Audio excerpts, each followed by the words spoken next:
écouter Monsieur Tariq Obrou, l'imam de Bordeaux. Mais quand je vois ce qu'il dit... Avec nous, alors on va peut-être pouvoir le rappeler pour qu'il puisse répondre... écoutez, je retweet immédiatement, voilà, comme ça, chacun pourra vérifier. Attendez. Mais ce que je veux dire par là, si vous permettez... On ne sait pas dans quel contexte ont été dits ces propos, il y a combien d'années, quelle a été, il nous parlait lui-même de son cheminement. Les gens ont aussi le droit d'avoir changé d'avis. Il n'est pas ici pour se défendre de ses propos, donc pour revenir sur le... D'accord, mais vous l'avez laissé parler pendant un certain temps. Excusez-moi, on peut aussi peut-être un peu apporter un peu de... Voilà, j'adore quand il est présenté que s'il a changé, c'est très bien. Je suis content. Oui, pardon, parce que si c'est ça le débat, moi je connais pas M. Oubrou, je ne peux pas le défendre. Si ces propos sont vrais, ils peuvent être discutables, mais enfin quand même, si c'est ça le sujet, le but c'est de disséquer le passé de tout le monde, M. Mariani. Au Rassemblement National, vous aviez l'ancien directeur de la sécurité de Lafarge qui a collaboré avec Daesh en Syrie, il était chez vous.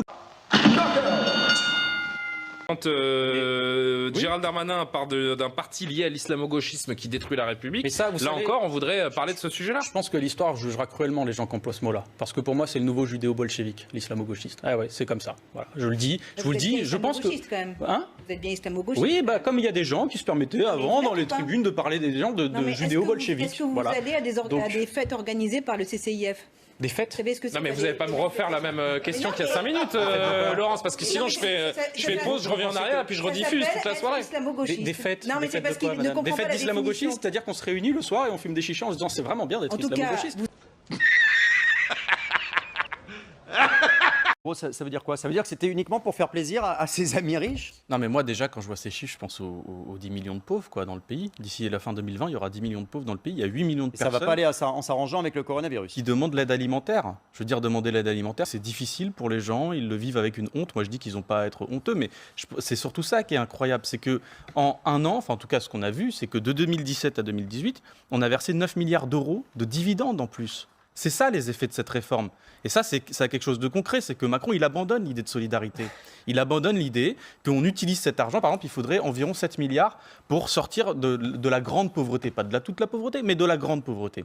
Voilà, 7 milliards, on a distribué 9 milliards d'euros de dividendes. La politique, c'est pas si dur que ça. Il y a des moments où c'est simple et il faut voir les choses simplement. Première des choses, c'est qu'on nous a dit que ça marcherait pour l'économie. Et le rapport de France Stratégie, il a beau dire qu'on ne sait pas encore totalement. Moi, j'ai lu une phrase, c'est qu'il n'y a aucun effet significatif, par exemple, de la flat tax, qui était l'autre taxe qu'on a supprimée, enfin qu'on a instaurée, sur l'investissement des entreprises. C'est-à-dire que ça ne marche pas. Et il y a ça, c'est le débat d'efficacité, et puis il y a le débat en termes de valeur.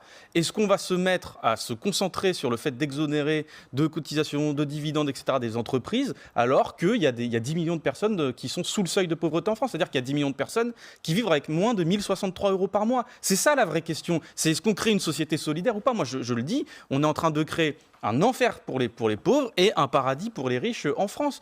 Vous vous souvenez, en 2008, on nous avait dit la même chose. Là, on va vivre une crise. Michel Rémy qui a envie de vous répondre. Non. Je le vois venir. Non, mais ce que je veux dire, c'est que la France n'est pas devenue un paradis pour les ultra-riches. Et donc, c'est pas... Comment vous expliquez? On est loin de l'attractivité. Comment est-ce qu'on explique dans ce cas-là qu'on nous ait dit la même chose en 2008 après la crise des subprimes et qu'on se retrouve après la crise de 2008 aujourd'hui avec 4 fois plus de milliardaires qu'avant?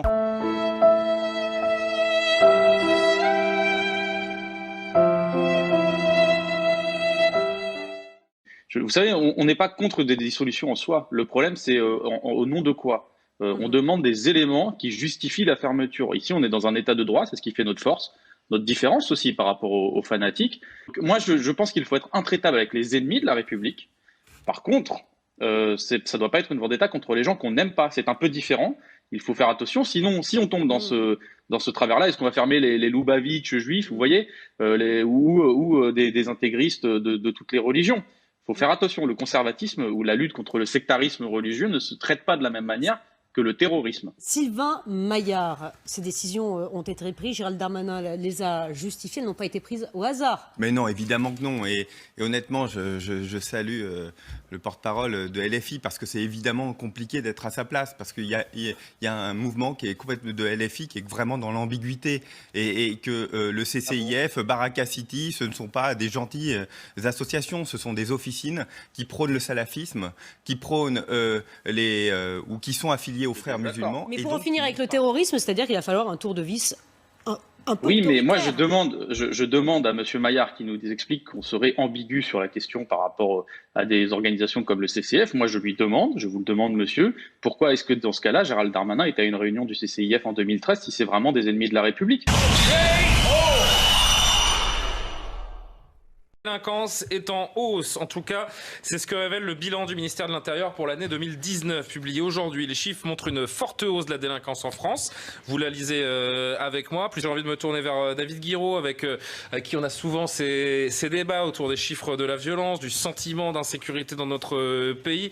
On est souvent revenu sur ces questions ensemble. Quand on parle d'insécurité, David Guiraud, il y a toujours une voix pour dénoncer une construction médiatique. Il y a un moment, il va falloir arrêter de faire les trucs. 10 contre 1, je mets 20 € sur la table, ce sera vous. Mais ces chiffres-là, on les connaissait déjà. Hein. Ah bon, ils ont été publiés aujourd'hui, vous avez des... Non, mais parce que Darmanin dit qu'il va les publier tous les mois. Sauf qu'en fait, le service statistique du ministère de l'Intérieur publie déjà. Bon, il y a une... Écoutez, moi je suis évidemment pour l'union nationale et je pense que face au terrorisme, il faut qu'on soit unis. Maintenant, on ne doit pas non plus être unis sur des bases complètement hypocrites.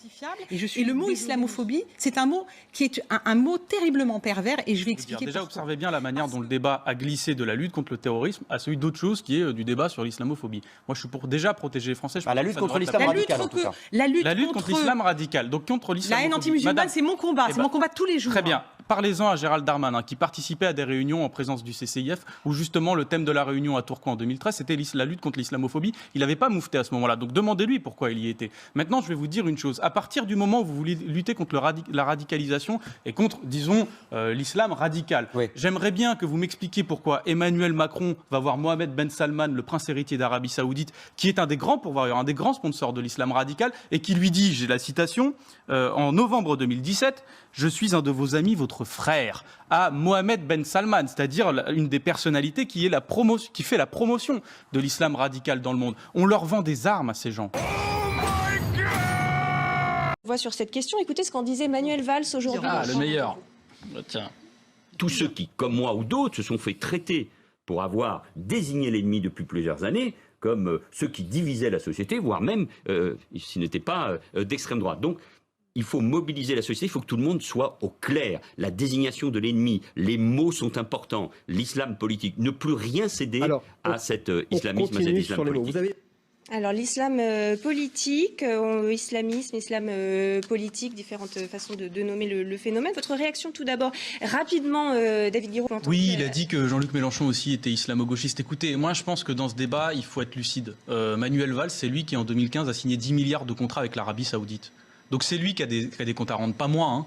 Moi, personnellement, je n'ai pas donné d'argent à des régimes comme ça. D'accord ? Donc moi, j'aimerais bien que les gens qui font ce procès regardent un peu leur pompe et se rendent compte de ce qu'ils ont fait pour le pays. Parce que quand on arme un pays comme l'Arabie Saoudite, ne vous étonnez pas derrière qu'il y ait des renforcements aussi de ce genre de réseau terroriste. D'accord ? Donc moi, je veux qu'on soit clair sur ça. Une personne comme Manuel Valls qui ose nous dire qu'on est islamo-gauchiste, qu'on a honte, lui, quand il a été au pouvoir, il a fait ça à 10 milliards d'euros à des régimes obscurantistes. Voilà. Au début, on va arriver en faisant des gestes barrières et puis on va rencontrer telle ou telle personne de sa famille, peut-être boire un verre. Ça fait partie, d'ailleurs le président de la République l'a dit, fait partie de la convivialité. Et malheureusement, peut-être moins respecter les gestes barrières. Et souvent, les cas de contamination sont venus de ces cas-là. Mais je vous vois hocher la tête, mais c'est statistique. C'est pas, voilà. Bon, non, mais c'est pas ça, monsieur. C'est juste que je comprends mal comment... moi, je veux bien entendre des choses. Je veux dire, je suis pas là pour appeler à la panique. Mais si vous interdisez d'être plus de 6 à table, comment est-ce que vous allez regarder dans les écoles des réfectoires où il y a 200, 300, 400 enfants qui vont manger ensemble sans protection ?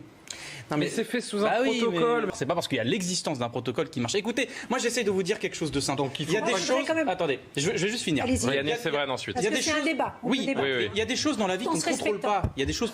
Le Covid, c'est pas quelque chose qu'on aurait pu prévoir. Je l'accepte. C'est pour ça qu'on est prêt à consentir à des sacrifices, à appeler à la responsabilité. Je dis juste que ce qui énerve les Français, c'est qu'il y a des choses qu'on ne contrôle pas. Le Covid, l'épidémie, une épidémie qui est très grave. Ça, on le contrôle pas. Je veux bien comprendre que ça soit difficile. Mais les 4000 lits dans l'hôpital supplémentaire. Non mais écoutez, mais oui, mais attendez, c'est-à-dire qu'on se prive de choix politiques. Vous focalisez sur écoutez les enseignants qui vous disent que par exemple ils ont reçu des masques qui sont peut-être toxiques. C'est ce que vous disent les enseignants. Les masques DIN sont peut-être des masques toxiques. Comprenez qu'ils ne soient pas contents. On arrive à faire rentrer en France plus de 250 000 personnes par an de nouveaux migrants. On peut avoir...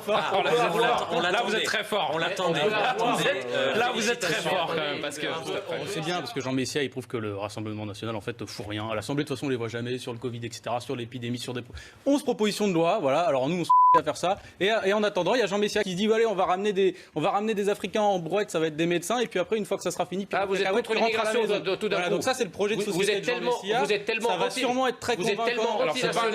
Juste pour les gens qui nous rejoignent seulement maintenant, ce n'est pas un débat sur l'immigration. Voilà, exactement. Vous êtes tellement antinational que lorsque l'immigration devient pro-nationale, vous la refusez. Jean Messia, s'il vous plaît, on laisse parler David. Vous êtes un anti-français patenté. Jean Messia, s'il vous plaît. Jean Messia, je pense surtout que vous n'avez rien foutu sur le Covid et que vous avez toujours... Non mais d'abord, vous ne parlez pas comme ça d'abord. Peut-être que c'est comme ça qu'on parle à la respectez-vous les Rassemblement national. S'il vous plaît, c'est la dernière de la semaine. Vous ne parlez pas comme ça, vous retirez ce que vous avez dit, parce que d'abord vous êtes plus jeune que moi, vous me devez le respect.